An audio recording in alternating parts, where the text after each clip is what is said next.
Today, I'm going to tell you about 7 strangers who made the greatest investment of all time.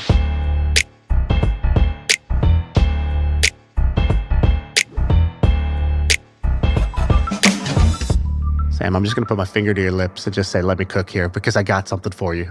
I'm going to take you down a road here. All right. So I've been down this rabbit hole, dude, for the last, I want to call it 6 hours preparing for this podcast because I just got obsessed with the random story and lore of the first people that invested in Google.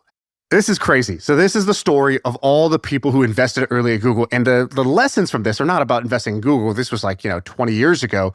But how crazy the world of angel investing is and how much you can almost create your own luck. And I want to show you how these people created their own luck step by step. So first, let me show you something. All right, Sam, check this out. Do you recognize this building? Just probably something in downtown Palo Alto.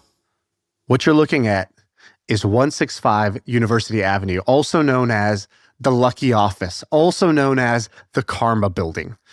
You might recognize a little better here when you see one of the companies that was started here. So Google was started here.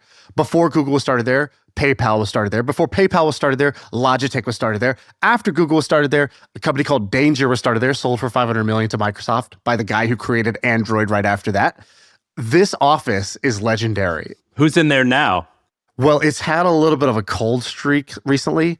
And it's kind of like Ed Sheeran says. Ed Sheeran believes that rooms have songs. And he's like, once a studio has been mined by 4 or 5 great artists, it loses its magic. There's no more songs left in the room. That's kind of what's happened to this office now. Hey, let's take a quick break to talk about our sponsor today. HubSpot has put together a list of 200 AI business ideas. These are business ideas that you could create using AI, and it's a list of 200. They did a huge brainstorm. So you could check it out. If you just click the link below, you can get access to these 200 AI ideas. I'll give you an example of a couple of them. One of them is you could build an AI dressing room. So let's say you go to an e-commerce site and you want to see what something would look like on you. You could use AI to actually take a picture of you and show you what the clothes would look like on you or what the makeup would look like on your face. It's pretty cool, right? Or AI tools for real estate brokers. Maybe something that takes their listings and makes them more fancy, more beautiful, and attract more buyers. So check it out. It's a brainstorm of 200 possible AI ideas brought to you by HubSpot. You can get it free in the link below. All right. I want to take you through the first few people that invested in Google and how it happened. Do you recognize this guy here? Do you recognize either of these two guys? The guy on the left is Sergey. He's one of the founders. Is that Sergey or the other guy, Larry? Yeah, that's Sergey. Sergey. And the guy on the right, is that Eric Schmidt? It's not Eric Schmidt. It is a guy named Andy Bechtolsheim. Does that name sound familiar? No. Maybe if you just look at these murdered out guys Corvettes. from these murdered out red Corvettes from the early 90s here. This might ring a bell or two. What you're looking at are some of the OGs of Silicon Valley. These are the founders of Sun Microsystems. Do you know what Sun Microsystems did? It was one of the first big companies. Was it making microchips? Workstations, computers, basically. Okay. And they made their own chips also. They ended up making chips. They ended up making their own operating system. They ended up doing a lot of things. These guys were like the OGs of the OG. That first guy, the Indian guy, that's Vinod Khosla. So that's Vinod Khosla. There's Bill Joy. There's Andy. And then there's Scott McNealy. All right. So these are the 4 founders of Sun. Dude, by the way, for the record, they look dope. They look dope as hell. Like the suits and Corvette and the Flex, that doesn't exist anymore. And I think it's fantastic. I think this is great. Look, first of all, they're all on cell phones. Guess what? Cell phones hadn't been invented yet. So I don't even know what they're holding. There's like a corded phone that's running into their car with the little, like the spiral cord. Anyways, these guys are awesome. So Andy wakes up one morning and he's got an email in his inbox. And it's from 2 Stanford students, Larry and Sergey, the founders of Google. And they're pitching him on an idea for a new kind of search engine. The way that search engines worked at the time was there were these Ask Jeeves, there was Alta Vista, there was Yahoo, and all of these companies back in the early 90s, they were, search engines that had some combination of manual curation. So they had like editors picking what goes up front for people. How do you find what you find? Or you would search and it would just try to match the words that you're typing to the website. And these 2 PhD students said, hey, we have a new way of doing this. It's called PageRank. And what PageRank does is it basically says, there's a genius insight. The genius insight of Google was that instead of just showing you what our editors say is the right answer when you search for murdered out red Corvette, instead of just giving you a word match for it, we're going to show you a link to the website that other people are linking to. Social proof, right? So if other websites are linking to your website, that means your website's probably pretty good. And the more important those websites are, so like let's say the Wall Street Journal links to you, that matters more than if Shaan's website links to you. And they had this insight that they could create better search results this way. They said, we'd like to show you. And so he says, I'll see you tomorrow morning, 8 a.m. He sees them. They pull up in a parking lot. He's in his, the story says Porsche, so maybe one of these is a Porsche. One of those is a Porsche. Okay, great. So as you can tell, I'm a car guy. One of those is a Porsche. That's Andy's car. Larry and Sergey show up. They have a little laptop, and they are trying to show him a demo of Google. And they show him, they say, search for something. He searches for something, and the results come up, and it's magic. The results are way better than you would get out of a traditional search engine. And they start telling him their thesis and what they're going to do and how they're thinking about raising money to go actually turn this into a company.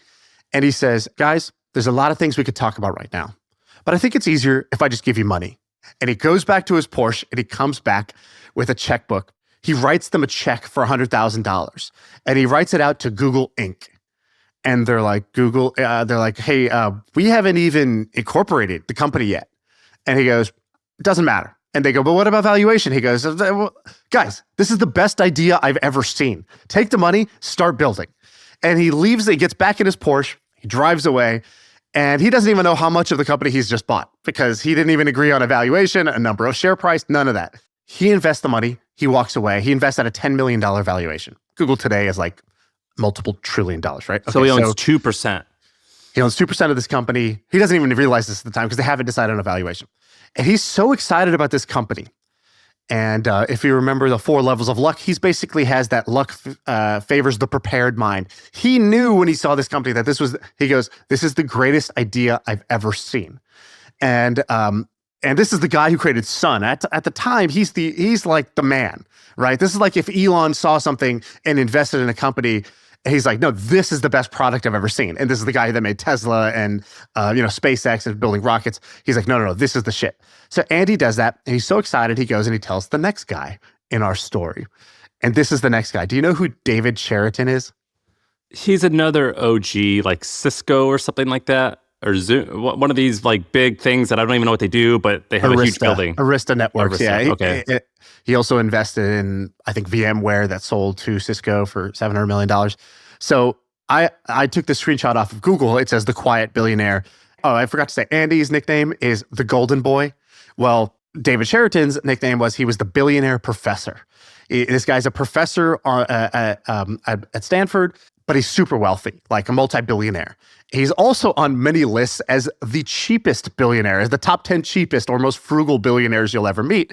A little quote from him on it. They were like, dude, you're a billionaire. Why don't you, you ride your bike everywhere. You don't even have like a fancy car. You still live in this old house that you lived in before you got rich. What's the deal? And he goes, honestly, I kind of hate the idea of living like a billionaire. He goes, I'm actually pretty offended by that sort of thing. The type of people that live in houses with 13 bathrooms and so on. Something's wrong with those people. And this is David Cheriton. He gives away tons of money. So he's given away, tens of millions of dollars to universities, to schools, to education, to philanthropy. But he himself just rides around like a doofus with a bike helmet out on his old bike. And that's how he lives his life. And he's great. So can we just say really quick that the professor billionaire type, I think of all the billionaires, they might be one of the best. Maybe your favorite? I think so. I thought criminal billionaire, like Silk Road type shit was. Those are cool. Those are cool, but they're not aspirational. Like I want to be friends with them, but like the aspirational one is the professor billionaire. The guy who started Renaissance, the big hedge fund professor billionaire. Ed Thorpe was a professor billionaire. Those are the best billionaires. But what about? I thought you loved like the ruthless tycoons. I like reading about them. They're fun to read about. They've got great stories. But if you could be anyone. You'd want to be the professor billionaire. It's great. So Andy tells David Cheriton, he goes, hey, you got to talk to these guys. They're at Stanford. He meets the guys. He also writes the check in the same round. Again, like $150,000. So he puts it in. Okay, so now. And was he a billionaire when he made that deal, or was he just successful? Not a billionaire, but successful. He had started a company called Granite System. He had, and eventually he does create Arista Networks, which is a multi-billion-dollar company. But at the time was like, let's call it, probably had tens of millions of dollars. And he is really rich now. I just Googled him. Holy crap. Yeah, like 10 billion plus, right? 20 billion, like Yeah. closer, like really rich, like top 100 rich. Yeah, him and Andy, both of them. They both Wow. are now. So this guy ended up making over $1 billion just off his Google shares. Okay, so he meets David. Now, who's the next person that finds out about this little company called Google that's started by these two students on campus? Well, David goes to a holiday party, and at the holiday party, he meets another person. Do you know who this guy is? Yeah, Ron Conway. Ron Conway, this is going to be a little bit of a long session because Ron Conway is a goddamn legend.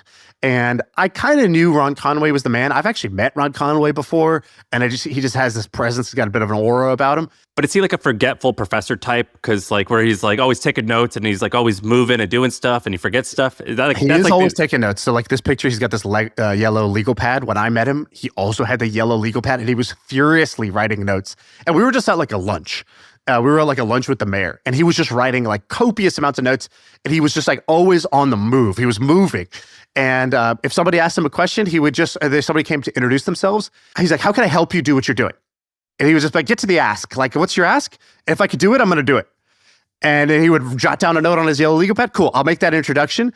And like literally like 7 minutes later, the introduction was made. Like, this guy moves at a different speed. You know, like in the mafia, when the Godfather has a wedding, his daughter's wedding, everyone in the town can come and ask him one favor. He's like that every day.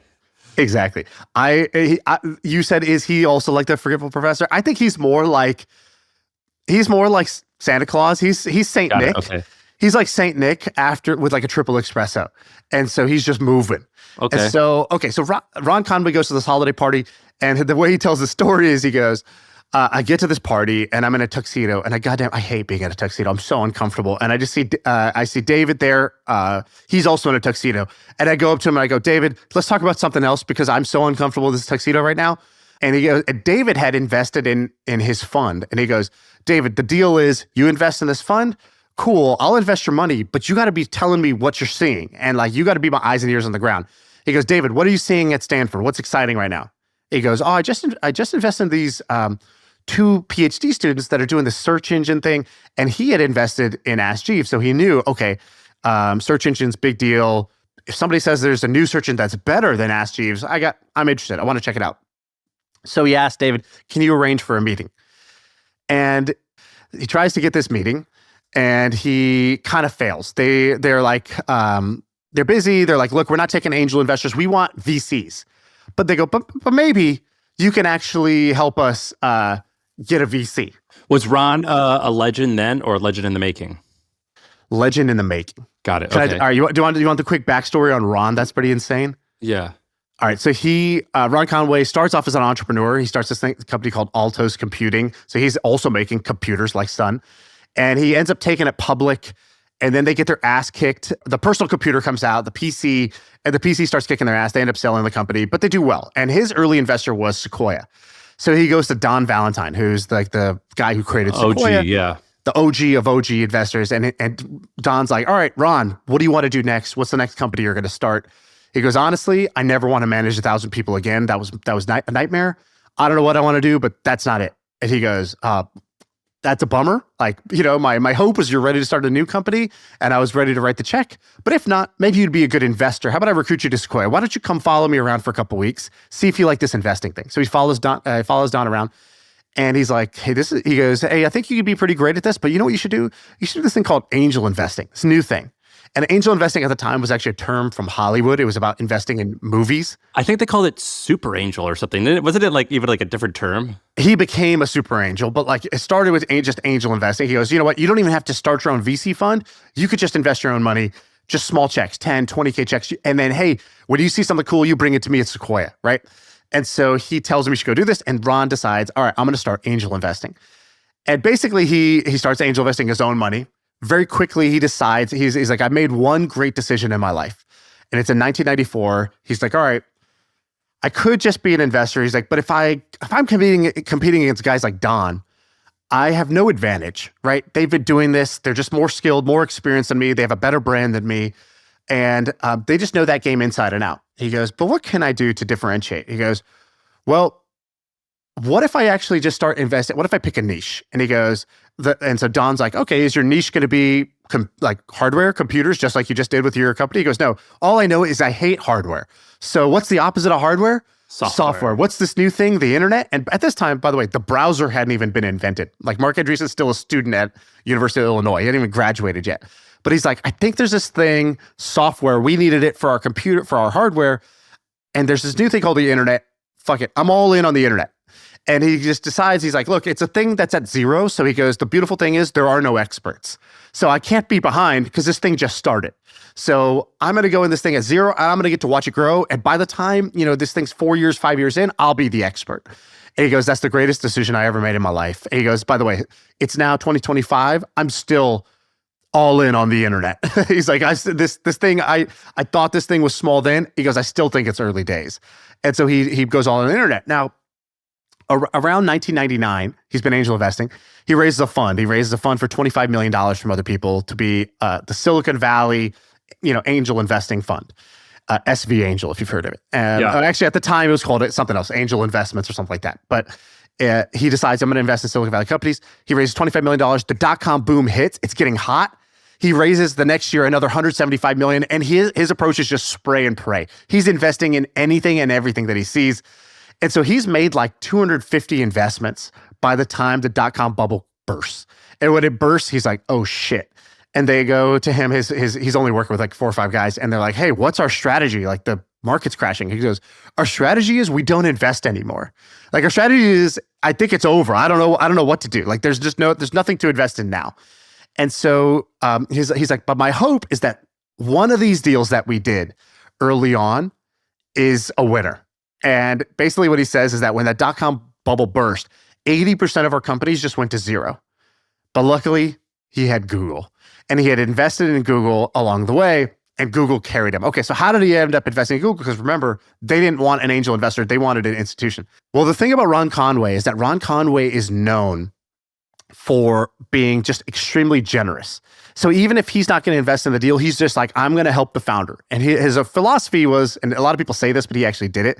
His philosophy was, all I do is I am in service of the founder. I'm just going to help as many founders as I can, and money will be the byproduct. Like money has to come if I help enough great founders. Money has to show up. And Paul Graham basically calls this the Ronco principle. And he goes, Paul Graham describes this. He goes, I noticed when Ron Conway, he goes, I've never heard one instance of Ron Conway behaving badly to any founder. And that's incredible because this guy's invested in like thousands of companies. He goes, in fact, I went looking for examples. Has anyone had an experience where Ron Conway treated you poorly or didn't act in your best interest? He goes, and instead, I just got this outpouring of people being like, no, you know what? He had nothing to gain from a situation and he just went above and beyond. And he goes, so Paul Graham hears this and says, you know what? Actually, maybe there's something to this. Actually, I've heard about a couple other investors that are like this. And he goes, maybe this is not just like a funky coincidence. Maybe there's a bit of a strategy, which is so much of angel investing is getting invited into deals.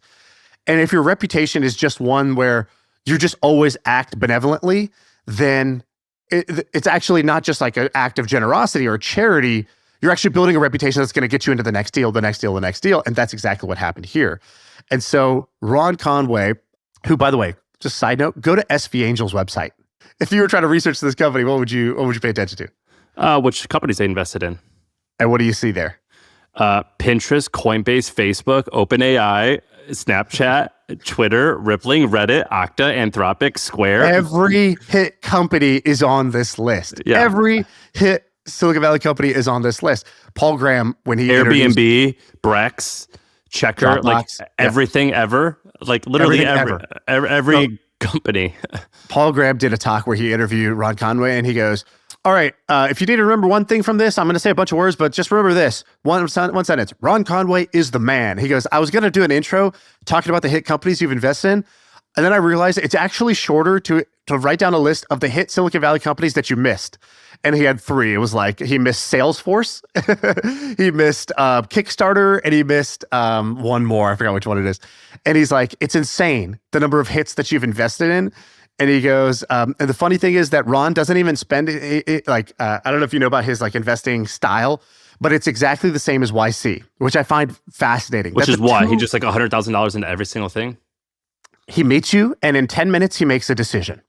And Ron says it's usually 3 to 5 minutes, and then he'll just decide on the spot in 3 to 5 minutes. YC has a 10-minute interview, and then they make their entire decision off 10 minutes. So the two best pickers, the two best angel investors in the history of Silicon Valley, both make all of their decisions in under 10 minutes. Isn't that insane? And so how much does he invest? Initially, he was investing like, 25K, and then it became 100K, and then it became 250K. I'm not sure if that strategy would work now because I think that then in the 2000s and 90s and things like that, if you had the gumption to be one of the people who like threw your hat in the ring and like got a meeting and did this, I think that because the barrier to entry was high, because there was a higher ratio of like freaks doing this shit, now it's because it's like cool that there's a lot more noise, but I don't know if that would work now. Well, let's look at their list here. Anthropic, that's recent. OpenAI, that's recent. Hugging Face, that's recent.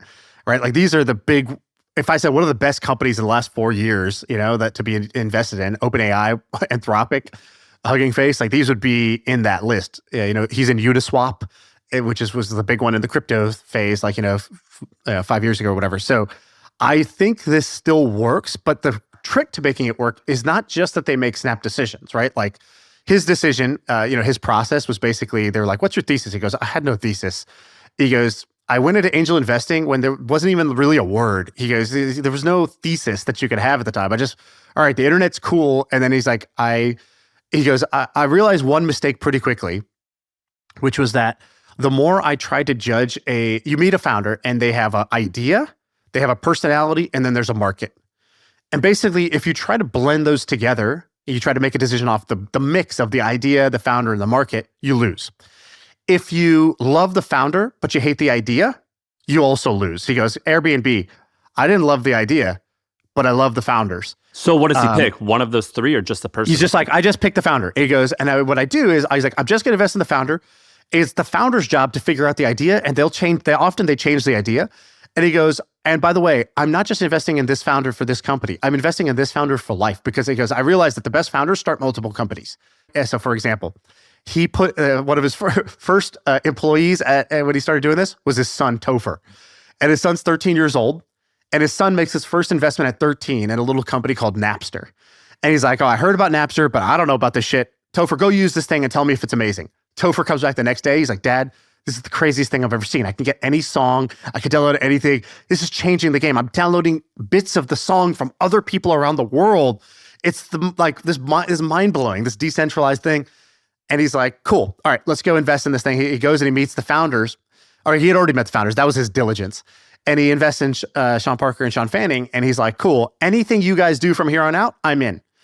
And so Napster didn't work out, but Sean Fanning's fourth or fifth company ended up being a hit. Napster didn't work out, but Sean Parker's next company was Facebook. And he's like, I totally didn't get Facebook. I didn't know how social networks would make any money. It seemed like college kids, posting pictures of their drunk, escapades. Like, didn't seem like something that was going to be money, but Sean Parker's in, and I've decided Sean Parker's a founder that I want to back. And so I invest in Facebook too. All right. So bringing it back to Google. All right. So bringing it back to Google, he goes to the Google guys. They're like, hey, we want a VC. They're like, all right, we will let you in if you can go get a Sequoia.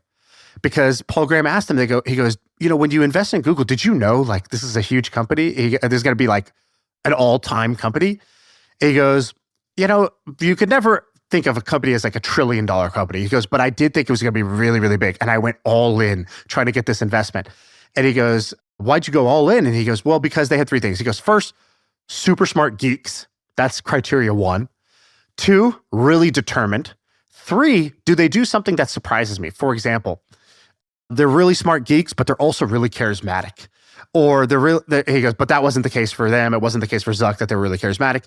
He goes, with Zuck, it was that early on, he was talking to me about like getting 300 million users.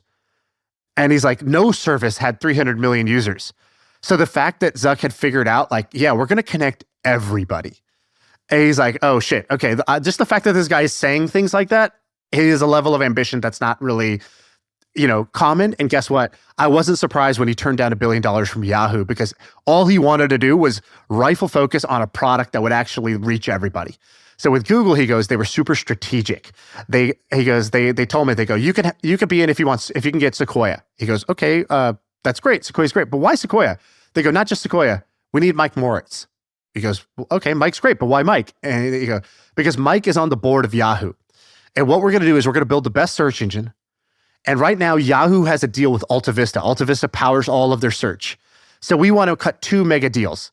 We want to be the default search engine on Yahoo. And once we convince Mike Morris that this is awesome, he's on the board of Yahoo, he'll get us the meeting. And then we want to do the same thing with AOL. Do they have like a product at this point? They had a product, they had users. And he talks about that. He's like, basically, he's like, I saw the searches, the results were better.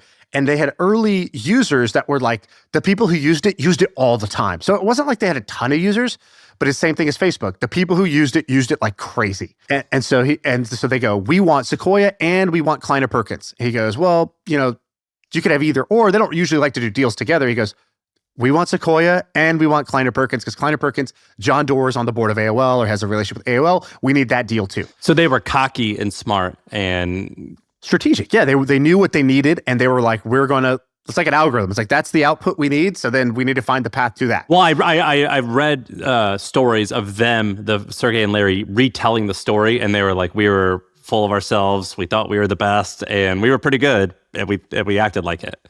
Well, there's stories of both, right? At one point, they tried to sell the tech for like $1 million. Yeah. And this is when they were like, oh, it's just an algorithm. And then they had sort of gotten bigger and bigger. So anyways, so he goes, I basically, so from the time that guy, David Cheriton, tells about this company at this holiday party, he goes, I called them for 5 months straight. Every month I called them. And finally I got my audition. And at that audition, they go, you're in if you can get Sequoia. So he starts working the phones. He gets them a meeting. Sequoia's in and Kleiner Perkins is in. Oh, actually, there's one little thing before that. He goes, hey guys, I'll lead this myself, $10 million. And they go, no, we don't want you. And he goes, okay, fine. I'll go get you Sequoia. So he goes and he gets them Sequoia and Kleiner Perkins, but they're negotiating. They both want to do the deal. They both want to do the deal at unprecedented numbers. They're trying to do it at like a $75 million valuation, which at the time was like bananas to do a $75 million valuation. But they believed that search was already like a big deal and they thought this was the new search thing. But they can't agree who's going to get the deal. They don't want to share it. And Larry and Sergey get fresh after a month of back and forth. Larry and Sergey are like, dude, forget this. We don't want to be fundraising anymore. Ron, you said that you would do this thing 10 million yourself. Was that bullshit or is that real? They go, you said you could make that happen. Could you actually make that happen? He goes, I can make it happen. This is Friday. He goes, I'll have it by Monday if you want it.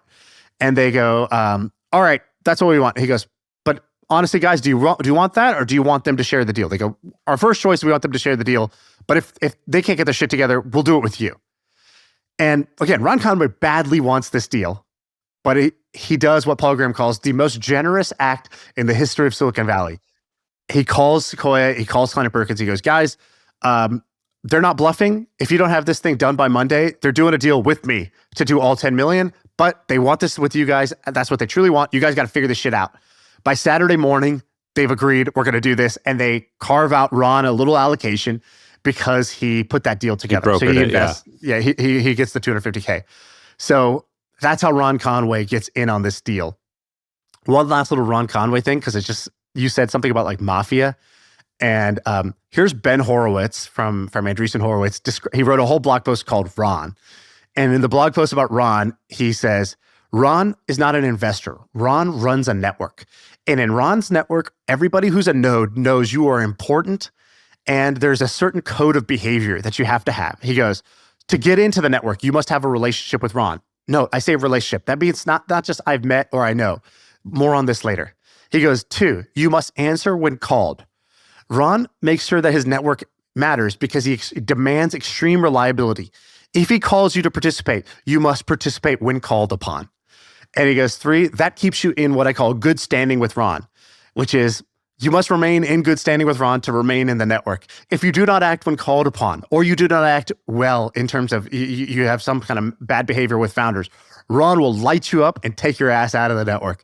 And he goes, no matter what deal you're in, it is more costly to be out of Ron's network than it is to, try to get one up. And because of that, he is ensured that Silicon Valley works. So people like this guy that much, huh? All right, listen to this story. So Alfred Lin, who ends up, have you ever heard that name, Alfred Lin, before? Zappos? Yeah, he ends up being like the number 2 guy at Zappos, I think. Before that, he had started this company. He's like, and he tells the story. He's like, yo, so we had this company. it was honestly, he was on the brink of failure. And he's like, it didn't end up, he's like, it looked like the company was going to fail. And me and my co-founder were talking. We're like, all right, have we tried everything?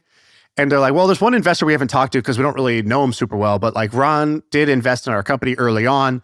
And they're like, we had this deal if with this big company, this Fortune 50 company, it fell apart. And like, there was no way, if we lost this deal, the company's dead.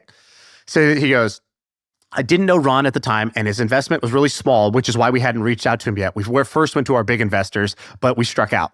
So he goes, we had nothing to lose at this point. So at 11 p.m., I wrote Ron an email that said, hey, you don't really know me, but I'm an executive at a company you're an investor in, and we need a meeting in person with the CEO of this Fortune 50 company. We need the meeting this week, and if you can't make it happen, hey, that's totally okay. I understand, but we may be going down, and I'm sorry. He goes, 2 minutes later, this is 11 p.m. 2 minutes later, Ron writes back in a way that I now have learned is Ron's style. It's immediate email, short, and it's all caps. Am on it, all caps. By the next morning, Ron had done it.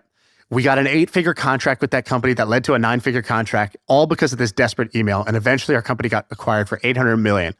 We were on the brink of death. Ron didn't know us from Sam, and he saved our ass. Dude, the takeaway from all of this, San Francisco is amazing. Now, it's cool to shit on it because it is very frustrating. I've lived there for 10 years. It's super frustrating, but I've missed out so much not being there. And just like what people don't realize is San Francisco is only like 800,000 people. And if I had to guess, Ron Conway lives in like Pacific Heights Marina area. Yep. And just like walking around that area, you feel it and you hear these like weird conversations, and just being able to email someone and just be like, I'll meet you at the coffee shop 5 blocks away. That's special, man. Just these types of interactions are special. So check this out. So you said like, I don't know if that approach would work because now there's so many more companies. And that at the time when there's very few people starting companies, that might have worked. So they asked him, this was kind of like when he was in his peak investing time. They go, so how do you invest? He goes, I only take meetings that come from my network. So he goes, I will get 5 pitches a day. So I see 30 a week. 30 deals come to my desk a week. Every single one is from a referral of a founder or investor that I know well, that knows me and knows what to refer to me. He goes, I will invest in 1 out of 30 every single week. He goes, of the 5 that I get per day, I'll turn down 2 or 3 just via email, no phone call. The rest we'll invest in, and I'll invest in, I'll make my decision within 5 minutes of talking to the founder. They go, well, what are you looking for in that founder? He goes, I'm looking for 3 things. Insane 24/7 desire to work. He goes, I could tell when I'm talking to a founder if they wish they could just spend all of the time working on this. And they view everything else in their life as like a nuisance or an obstacle in the way of doing this. He goes, have they warned their wife or girlfriend? Like, hey, I love you, but I'm all in on this thing, and I'm gonna be gone, and I'm gonna be doing shit, and like this is it. This is my thing, and I'm doing this. He goes, that's the first thing I look for. He goes, and he goes, if I could feel it, then I know it's gonna be infectious to other people because they're gonna have to recruit badass other people. He goes, lastly, can they communicate why this matters? He goes, Zuck, it's not like he had like this crazy charisma or personality, but when you talk to him, it's the feeling we got when Amjad from Replit was on the podcast, where it's like, oh shit, this is kind of bigger than I realized. And this is like your life's work. This is going to change everything, isn't it? And they sort of distort your reality to believe that this shit is even bigger than you could ever believe. Next week, we're going to hang out with Jimmy, Mr. Beast. And I always have this feeling every year we go to do this event with him, we hang out with him, we literally like stay at his house. And when you're there, it's like what he's doing is the most badass, important, crazy shit that any human being could be doing. And then you leave and you click a video like 3 weeks later, it's like, these friends are putting their hand on these chocolate bars, and whoever takes their hand off the glass gets like $500,000 of chocolate bars. It's like, wait, this is kind of a dumb video. But when you're there, it's not a dumb video. Right. It's fucking everything. And he's able to like make you feel that way. So that's kind of what he describes. And the last thing he talks about is he goes, rifle focus on the product. He goes, I invested in Square. And all Jack Dorsey ever wanted to talk to me about was the product. He goes, I invested in Twitter, same thing. All they talked to me about was the product. I invested in Facebook. All Zuck wanted to talk to the product. He goes, Pinterest, I didn't really get. It's like this pin board, like scrapbooking. I didn't really understand it because I met the founder, Ben. And he goes, always talking about this product. He goes, then I met his head of product, or his like kind of one of his core guys. And I met him 3 times, and every time he was wearing the same shirt. And I go, hey, do you wear this shirt like often? He goes, I wear this shirt every day. And you know what the shirt is? It's a shirt with a circle. Yeah. And just the inside is just this word focus. And he goes, this guy literally every day wears this shirt that just says focus in the middle of it. This guy was ex-Facebook, and then he was at Pinterest, and this guy was just absolutely obsessed with all we need to do is focus on the product. Oh, there's a meeting. Oh, we got invited to speak at this event. What are you talking about? I don't want to go there. He goes, to the point of being rude, these people just want to focus on the shit that they're on their product. That's it. So he did Google. He brokered that deal. Who are the other people? Next guy, no Ron way. talks to. Who you see? I see Shaquille O'Neal, Shaq. Not a chance. So Shaq is sitting at the... That doesn't even make sense. Was he even famous then? Of course, Shaq is famous. This is the 90s. Shaq is an NBA star at this time. Shaq is in a hotel. He's in a fancy, I don't know, Four Seasons or Ritz-Carlton, sitting in the lobby. And this is Shaq telling the story. He goes, I see 4 distinguished gentlemen sit in the lobby. Is this your Shaq voice? We gotta go lower. I see 4 guys. four distinguished gentlemen. He goes, and what he says, the gentlemen don't know who I am, but their kids do. And their kids are like, oh my God, it's Shaq. And they run up to him. And the cool thing about Shaq, if you've ever seen videos of Shaq, Shaq is like a giant kid. He's super playful. He's super good. He's super good to people that see him. He's not like one of these celebrities that's like sunglasses, hat on, trying to like push people away at all times, getting annoyed when you get in his space. And so Shaq goes, I'm doing my job, babysitting. And so he just starts playing with the kids. He's just babysitting while they're having a meeting. At the end of the meeting, Ron Conway comes up to Shaq and goes, thank you so much for playing with my grandkids. And so they just start chit-chatting. He goes, yeah, we were just talking about this investment that we're doing. You know what? You should invest in this company. It's one of the best companies I've ever seen. It's called Google. Shaq gets a meeting with I guess it's with Larry and Sergey. He goes, yeah, it was an accident. He goes, I'm doing my job, I'm babysitting. And then he goes, I asked him, he goes, I have a meeting with them. Sounded good. I put in some money. I forgot about it. Years later, Google goes public. He doesn't even realize that he's invested in Google.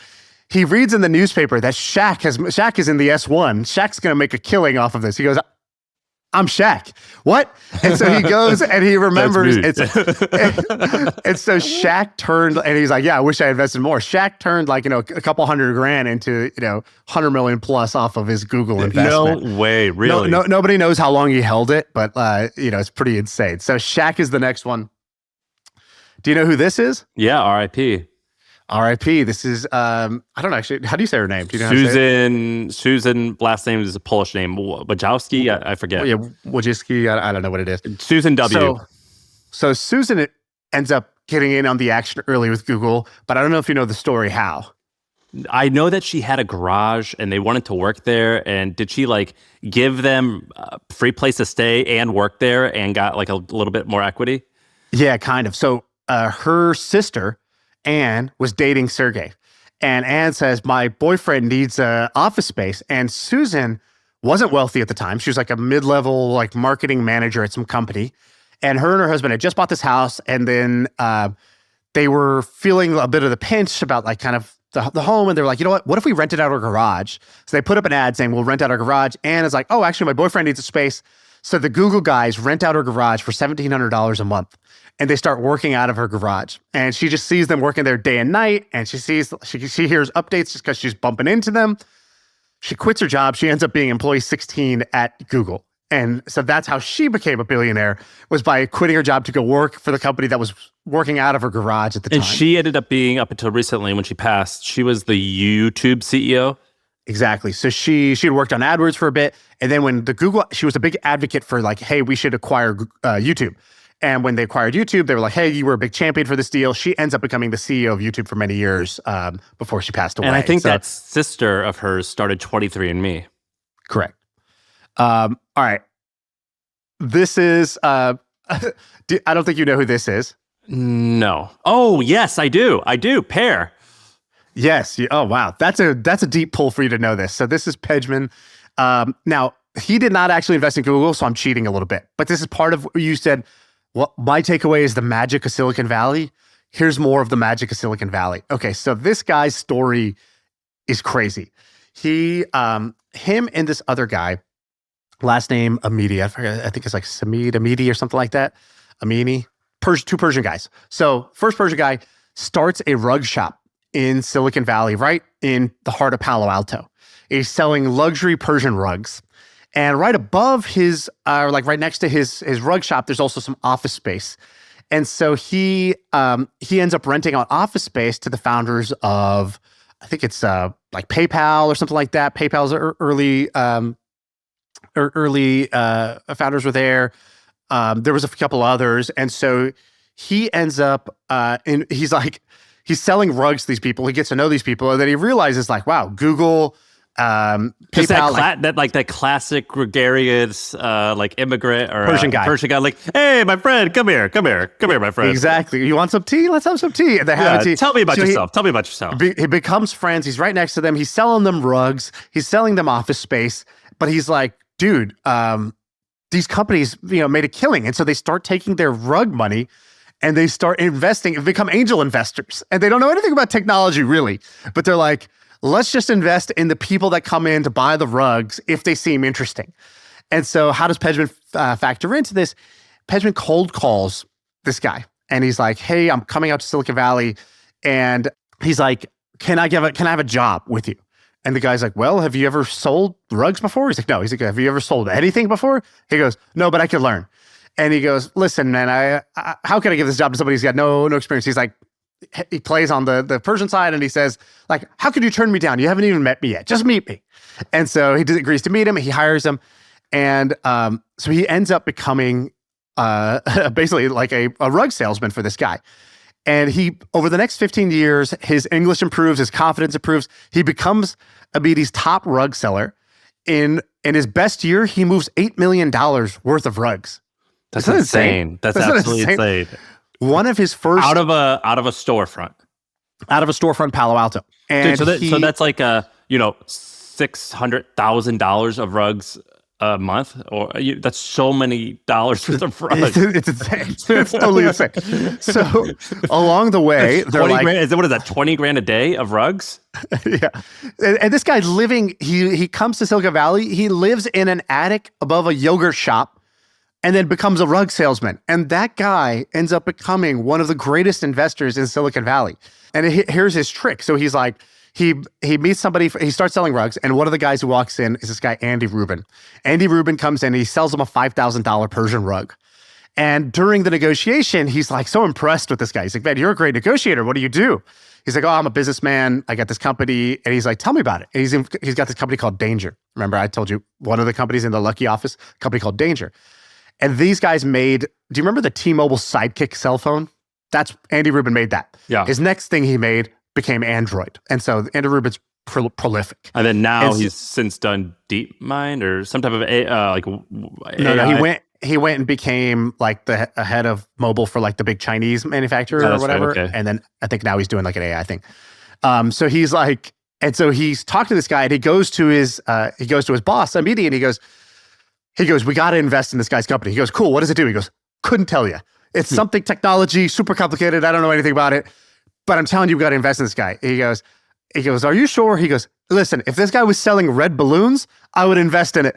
This guy's going to make things happen. And so he goes, okay. They write a $400,000 check into Danger.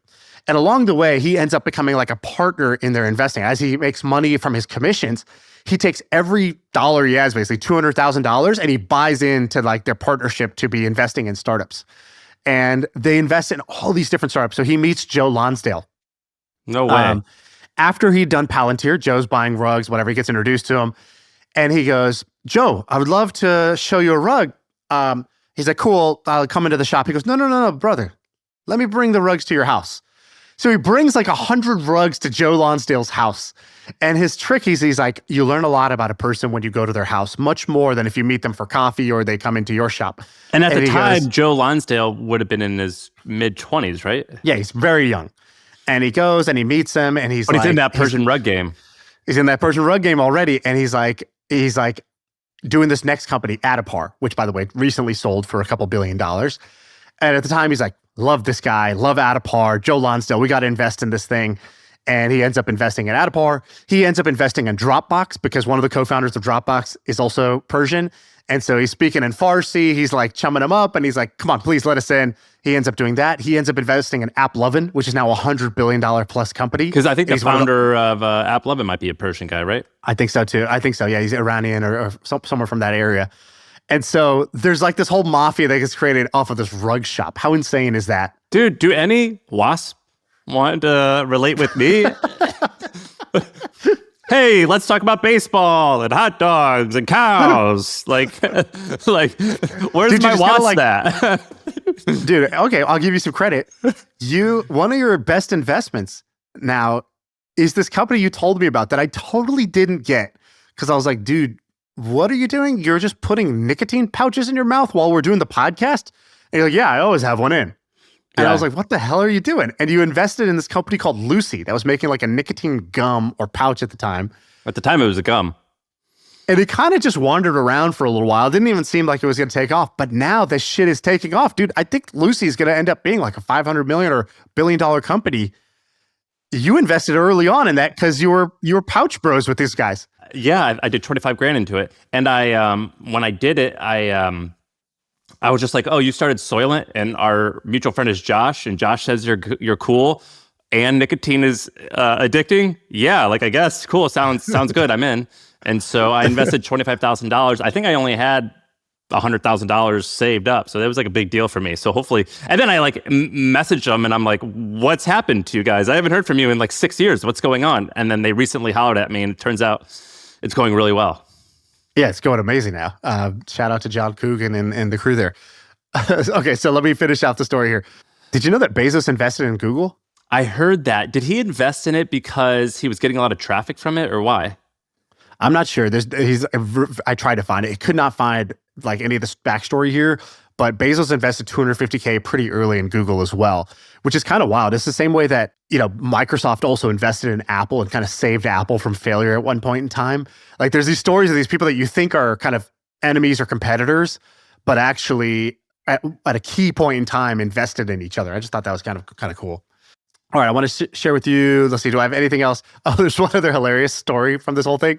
Ron Conway was like, they go, did you know that Google would make, so much money? It would be essentially the most profitable best money machine man has ever made.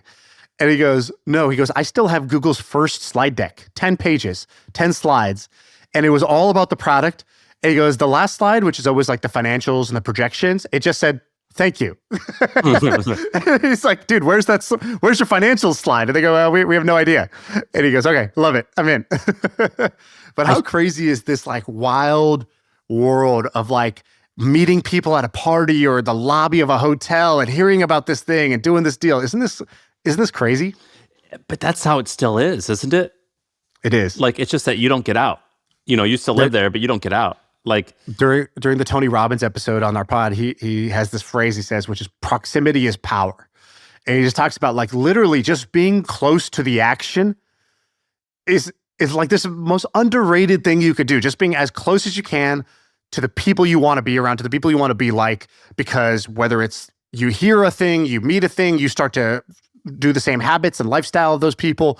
Proximity is power. And like, that's the crazy thing about Silicon Valley is like this proximity is power principle. I moved to where I moved because of family reasons. But if I could live anywhere, I think Palo Alto would be the place. I think I dearly loved San Francisco, but I got pissed off at it because of the crime. But Palo Alto is like pretty amazing. Do you ever think that you'd rather be there? I mean, you're an hour north of SF. Do you wish that you were an hour south? No, I mean, SF is now where the action is. But so the question would be, do I wish I was still in the city? And the answer is I definitely know I would make more money if I lived in SF. Like, it seems like it's a more expensive place to live, but actually I know I would make way more money because there's just the serendipitous bumping intos of people. It's just a so fucking much greater headache, there. though. It's such a headache. But yeah, exactly. Making money is not the only criteria. So like, family-wise, it's much better to be in the burbs for me. So lifestyle-wise, I'm happy with this choice, but damn, when I hear these stories, it does make me wish I was back in on the action. Like, I went and hung out with my friend Luke in Palo Alto, and we went to his house, and he was like, "You want to take a walk?" And I was like, "Yeah, let's take a walk." And we walked around for probably 2-3 hours. And in that 2-3 hours, he was like, "That's the garage where Google started, and this is this, and that's Zuck's house actually, and this is this person's house." And then we bumped into like somebody, and he's like, "Oh, that's where the founder of Quora is." And then we go to the Starbucks. There's like a little coffee shop there. And like I get recognized by 5 people that I just sit in my house all day, but there's people who listen to the podcast and then they start telling me what they're up to and they're doing a cool AI company. And then you leave the coffee shop and we just pop into our friend's, like VC shop, and he's having a meeting. He introduced us to those founders. And so I'm like, oh man, dude, the amount of serendipity I had in 3 hours just now was crazy. And you don't really get it until you experience it. And so if there's like one takeaway from anybody who's like, listening to this, I would say my 2 big takeaways was, number one, proximity is power. And like literally just showing up and being there, being in the heart of the action for whatever scene you want to be in, how much that matters. And the second was the Ron Conway principle of, how do you just act so benevolently that your reputation is the product you're actually building? You're not building a portfolio, you're building a reputation. The reputation builds the portfolio. And the third one is the midwit meme, strikes again, where it's like, so the 2 best early pickers of startups ever in the history of Silicon Valley both make their decisions based off of just, do they feel like these people are fierce founders and they could figure that out in less than 10 minutes? And then here you have people that are doing market analysis and segmentation maps and tons of due diligence and this and that, and they have thesis on all these different markets. And it's like, dude, the best people are literally just amazing judges of people, and they're making their decisions in 5 minutes. And then they spend the rest of their time just helping people. It's so exciting to hear these stories. How much do you think that each of these investors made? Like, I guess like and what was the first valuation? So the first valuation was 10 million. The next round was at 75 pre. So Ron Conway, this is now a decade plus ago, I think 2012, they asked him, they were like, Ron, how much did you, they were like, first, were you scared off by the valuation? I mean, 75 pre today is a lot. Is a high valuation for a Series A company. And, Google, obviously now it's obvious, but like nothing's obvious at the beginning. Nothing's that obvious. And he goes, which by the way, that's worth $150 million today. So that's a shitload of money. You're like, how am I ever going to, so this company has to sell for $1 billion?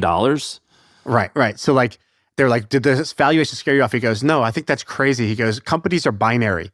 He goes, the investing we do, a company is binary. It's either a huge win or it's a zero. I just let the market figure out the valuation, and then I invest. Once I've decided to invest, I let the market decide the price. He goes, yeah, we did great. He goes, for every dollar invested, we got $400 out. And this was back in 2012. And they go, is that the peak valuation or that's the current valuation? He goes, the peak valuation of Google is far in the future. And it's, right, he knew, right? And this is, because this is, 12 years ago, and Google has since, at least tripled in value since then. So it's a pretty wild return. Now, I don't know how much guys like Shaq and others got. So Ron got in at the 75 million round. The guys like Andy or David that I mentioned at the beginning, the professors, they got in the $10 million round, right? Which is just wild. So, $100,000 became over $1 billion for each of those people. And the crazy thing about pricing is like, so Google was started, I think 30 years ago, right? 28 years ago. And what are they worth? $1 trillion or something, or $2 trillion? What's crazy is that the companies, like the equivalent of that would be investing in a company today and trying to convince yourself that it will be worth $6 trillion. Do you know what I mean? Yeah, it's really a $2.3 trillion company today. So in 30 years, double that or triple that. So like it's incredibly hard for the brain to think, if I invest in this company, maybe one day it could be worth $1 trillion. That's like an inconceivable thing to think about. And so that's why angel investing is a mind fuck. Like to think because you think like, oh, this is worth 100 million now. You got to sell for $1 billion. And the founder's like, no, man, it's like 1 trillion. Like the math behind all of this is very, very, very challenging to even like wrap your head around. Yeah, totally. And even when it's staring in the face, I think I've told the story before, but I remember sitting in a conference room in Silicon Valley in 2014, 15, something like that. There was some point in time where I was telling this guy, I was like, yeah, I came out to Silicon Valley. I applied to 2 places. The place I'm at now, and the other place I applied to was Stripe. There's only 2 jobs I'd ever applied to in my life. And I didn't get the Stripe job. I got rejected. I blew the interview. And he goes, oh, actually, I'm investing in Stripe right now. And I go, Stripe now? It's not like an angel investment anymore. He goes, yeah. He goes, yeah, it's a $3 billion valuation. And I remember just thinking, like, what a dummy. Like, you're $3 billion. What do you think this is going to turn into? I thought the game of startups was to create $1 billion company. Yeah, so hearing that one was already at 3. It's already 3x overvalued. It's like, oh, what are you hoping it gets to 10 billion and you triple your money? Like nuts. And now it's, a $100 billion company. I would have 30x my money even then. And it was so obvious. Like Anybody I knew used Stripe. It was so obvious Stripe was the best company in Silicon Valley at that time. And I talked myself out of investing in it because I just couldn't fathom the numbers, right? It just didn't make any sense. It's because you think in absolute numbers. So I remember one time when I first started my company, we were spending $30,000 a month, and I met with the CEO of like $1 billion company, and I was like, "Can you believe this? I hired 2 people, and we went from spending $8,000 a month to $30,000 a month. How insane is that?" And he was like, "Dude, like I spend, 300 million a year. Like these aren't." He was like, "You can't think of this as an absolute number compared to your real life. This is just a number on a spreadsheet, and it doesn't matter how many zeros are behind it. You just are these zeros going in, and you're getting more zeros out. That's all you have to think about. Don't think about this in terms of like a real number." And when he told me that kind of like shaped how I viewed a lot of things. You need to do like the casino thing. You have to take your cash, trade it for these chips that are different colors you're not used to, and then just try to make the chip stack bigger. Versus if you look at a hand of blackjack you're playing, like $50,000 hand. Dude, that's a month's rent or whatever it is, right? It's like insane. All of a sudden, you just start making different decisions. I remember like even it's not even the absolute number. Sometimes even relative will screw you up because. I remember investing in Tesla when Tesla was like a $5 or $6 billion valuation. Or I invested even before that. I think it got to 6 or 7, something like that. I'd made like 3 times my money. And I remember looking at the market cap of the biggest car company I could think of at the time. I think it was like GM or some Ford or one of those companies. And it was like a $26 billion company. And I remember thinking and I looked up how many cars Tesla was selling and how many cars they sold. It was like, Tesla sold like nothing compared to them. And I just remember thinking, okay, the ceiling of this is like a $30 billion company. Like, cool. So like if I ride this out, if Tesla became the most valuable car company in the world, it would be a $30 billion company. That would be $30 billion to be like a 5X from here, or I could just take my winnings now and go and enjoy them. I don't remember the exact number, but I remember that 26 billion was like where the car companies were at. Tesla today is, not only is it today like a $1.5 trillion company or whatever it is, so now it's a $1.5 trillion company. So I was off by like, more than 10x. I was off by like 2 orders of magnitude, basically. On top of that, Tesla is worth more than the next like 10 car companies in the world combined. It's so like the whole idea of like it would be number one. It breaks my brain, right? Like Tesla is literally worth all of the next 6 car companies. They're worth like I think it's like, I don't know, 600 billion or something like that. It's like the big 6 are 477 billion. Tesla is 1.3 trillion, right? So it is just mind-boggling what these things become. Hard. It's hard to understand. I mean, didn't I tell you when I was trying to understand what $1 trillion, a person worth $100 million compared to a person worth $1 trillion, which is what Elon will be in 3 or 4 or 5 years. If you have $100 million, you're like ungodly rich, okay? But the equivalent of those two, the gap is the same as $100 million and $10,000. Right. Isn't that insane? So like when I think of $100 million person, I think you're one of the richest people I've ever met. Dude, there's this great quote about happiness. It's like, I have talked myself out of happiness 1,000 times, but I've never once talked myself into it. Right? I've never thought my way. I've thought my way into unhappiness 1,000 different ways, but I've never thought my way into happiness. I don't know if I buy that quote exactly, but I get the premise of it, which is like, we could very much talk ourselves out of things or into unhappiness. I think investing is very much the same. I've now realized, like, especially in technology investing, this may not be true for value investing, but for tech investing, where the whole game is like, find the 1 or 2 psychos and the 1 or 2 like breakout categories that are going to just break the entire game. It's the power law. And these things are going to become worth not $1 billion, not $10 billion, but like $100 billion or even $1 trillion each. I think it's back to the like, make a 5 to 10 minute gut-based decision on the like quality of the founder or the overall space, like the internet in 94, crypto, in the early 2010s, mobile, now AI, right? It's like just, the smartest person I know is doing something in AI. That's enough. I don't need to like, the more I think, the worse my returns will get is sort of what I've realized when it comes to tech investing, because it is all about the breakouts. And the breakouts are not things that you could just linearly figure out. We had Sheil on the pod the other day, and he's like, yeah, I invested in Bitcoin early and NVIDIA early. We're like, wow, you're so smart. He's like, yeah, I invested in Bitcoin because I thought it was going to become this other thing, and I invested in NVIDIA because I thought it was going to win in crypto mining.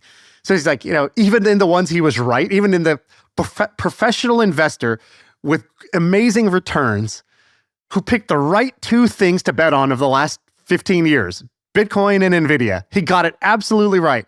He did it even for the wrong reason, right? Like, it's like, God damn it. What are you supposed to do in this? This was a great podcast. That was a great story. It would be fun. I would love to do a series where we get the first employee or the first investor or one of the first in legendary companies to come and talk. So like Google, Facebook, Reddit.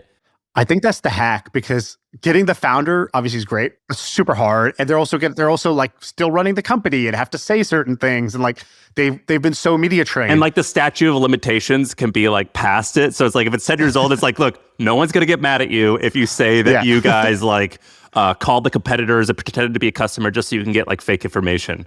You know what I mean? Like we're past that. It's so you could actually reveal a bunch of stuff. Paul Graham asked Ron Conway, he goes, you've been doing this now for like, you were a founder and now you've invested in all these legendary founders.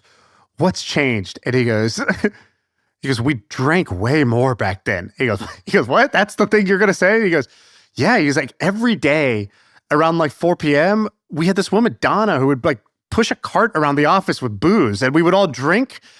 And he's like, we literally talk, like, work hard, play hard at the same time. Like, let's do this. He's like, there was all kinds of crazy shit going on and in our company. And he's like, that's just what we did. He goes, now I go to these companies, they don't do that at all. They're much better about segmenting it. They do play hard, but they like happy hour on Fridays after work, like not like all the time during work, crazy shenanigans going on. Dude, that was great. Is that it? That's it. That's the pod.